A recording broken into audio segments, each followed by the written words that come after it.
টয়লেটে ভুলেও মোবাইল নিয়ে যাবেন না, তাহলে কিন্তু আপনার মহাবিপদ হবে। শুধু দুনিয়াতে নয়, আখেরাতেও হবে। টয়লেটে ভুলেও মোবাইল নিয়ে প্রবেশ করবেন না। আপনারা অনেকেই বর্তমান সময় ফ্যাশন, মাশাআল্লাহ, মানে মোবাইলকে স্ত্রীর চাইতেও বেশি প্রাধান্য দিচ্ছেন, ঠিক কিনা? বিশেষ করে ইয়াং জেনারেশন। প্রয়োজনে জীবন দিয়ে ফেলবো, কিন্তু মোবাইল লাগবে আমার, আছে না নাই? সমাজে প্রবলেমটা কিন্তু আছে। মোবাইল বর্তমান সময় খুবই প্রয়োজনীয়। It's the most important part of your life. It's the most important device.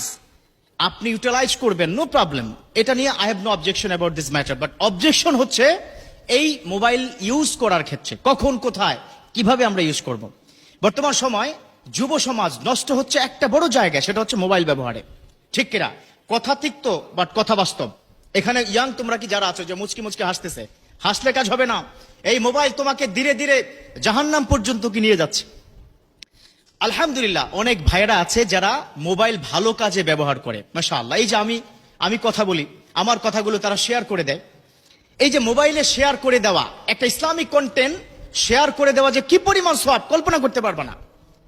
বিশ্বনবীর সময় কোন সুন্নাহকে তারা কিভাবে কি শেয়ার করতো। শেয়ার শব্দটা তো শিখছি মাত্র 15 বছর, তাই না? আরো কম, 10 বছরও হয়নি। শেয়ার, ভিডিও শেয়ার করা, হ্যাঁ, কন্টেন্ট শেয়ার করা। কিন্তু 1500 বছর পূর্বে বিশ্বনবীর সময় কিন্তু শেয়ার সিস্টেম ছিল। একজন সাহাবা যখনই শুনেছে বিশ্বনবী কোন একটা আমল দিয়েছে, সাথে সাথে অন্য সাহাবার কাছে শেয়ার করতেন, ঠিক কিনা? হাদিসে আছে না? আর এখন তোমরা, আমি যেটা অনুরোধ করব, মাঝে মধ্যে এই কথা কি বলে থাকি, যে কোনো ভালো একটা ইসলামিক কথা তোমার যদি পছন্দ হয়, সাথে সাথে শেয়ার করবা। কি কারণে? একটা মৌলিক কারণ, তোমার একটা শেয়ারের কারণে যদি 500 লোক ওই আমলটা করে, সমপরিমাণ আমল তোমার আমল নামে আল্লাহ পাক দিয়ে দিবে, সুবহানাল্লাহ। অতএব শেয়ার করবা। তো মোবাইল ভালো কাজেও ব্যবহার করা যায়। অনেক বন্ধুরা আছে যারা মোবাইলে প্রত্যেকদিন সকালবেলা কোরআন তেলাওয়াত শুনে। অনেকে আমাকে ফোনে বলে, হুজুর যদি কোরআন তেলাওয়াত দেখে পড়ি কি মোবাইলে সওয়াব হবে কিনা? আমি বলি 100% সওয়াব হবে। মোবাইল দেখে যদি আপনি কোরআন তেলাওয়াত করেন 100% সওয়াব হবে। আপনারা শুনলে অবাক হবেন, পৃথিবীর একমাত্র গ্রন্থ যে গ্রন্থের দিকে তাকিয়ে থাকলেও সওয়াব, এই গ্রন্থের কথা শুনলেও সওয়াব, এই গ্রন্থর কথা পড়লেও সওয়াব, এমন একটা গ্রন্থ আল্লাহ পাক আমাদেরকে দান করেছেন। যালিকাল কিতাবু লা রাইবা ফিহি হুদাল লিল মুত্তাকিন। তো প্রিয় বন্ধুরা, যেটা বলছিলাম, মোবাইল ভালো কাজে ইউজ করব, ঠিক আছে। অনেকে মোবাইলের স্ক্রিনে আল্লাহু মুহাম্মদ, মক্কা মদিনার ওয়ালপেপার কি দিয়ে থাকে। তো আমার যে আজকের বিষয়টা হচ্ছে, যখনই তোমরা ওয়াশরুমে যাবে, ওই মোবাইল নিয়ে যদি প্রবেশ করো, কি কি সমস্যা হতে পারে। 1 নম্বর, মোবাইলের মধ্যে ওয়ালপেপার, সেখানে আল্লাহু মুহাম্মদ মক্কা মদিনার ছবি যদি থাকে, এটা অপবিত্র একটা জায়গায় প্রবেশ করলে তোমার মারাত্মক লেভেলের কি গুনাহ হবে, বেয়াদবি হবে। কাবাগরের সাথে বেয়াদবি হচ্ছে, আল্লাহর সাথে বেয়াদবি হচ্ছে, আমি নবী মুহাম্মদ সাল্লাল্লাহু আলাইহি ওয়াসাল্লামের সাথে বেয়াদবি হচ্ছে। সো এটা করা যাবে না। 2 নম্বর, আমরা মাশাআল্লাহ অনেকে মোবাইলে রিংটোন দেই না? সূরা রিংটোন দেই কিনা? দেই না? সূরা আমরা কি রিংটোন দেই?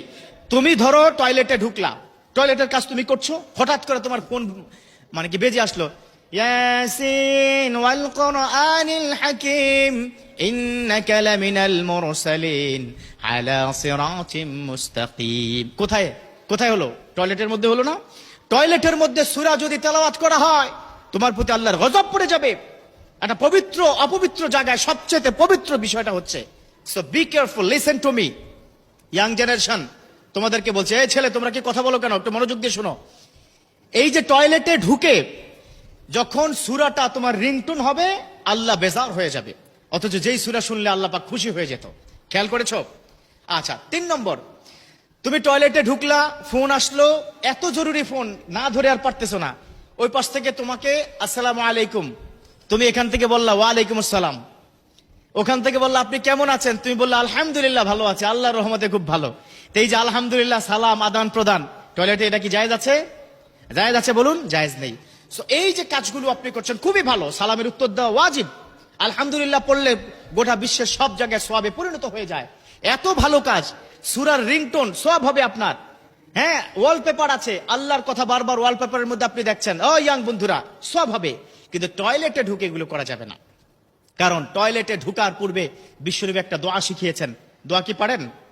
পারো তোমরা? মাশাআল্লাহ, অনেকে পারে। আল্লাহুম্মা ইন্নী আউযু বিকা মিনাল খুবুসি ওয়াল খাবায়েস। টয়লেটের মধ্যে ঢুকবে, সেখানে বদজিন্নাত যা আছে, শয়তান থেকে আল্লাহ হেফাজত রাখবেন, সেজন্য দোয়াটা পড়া।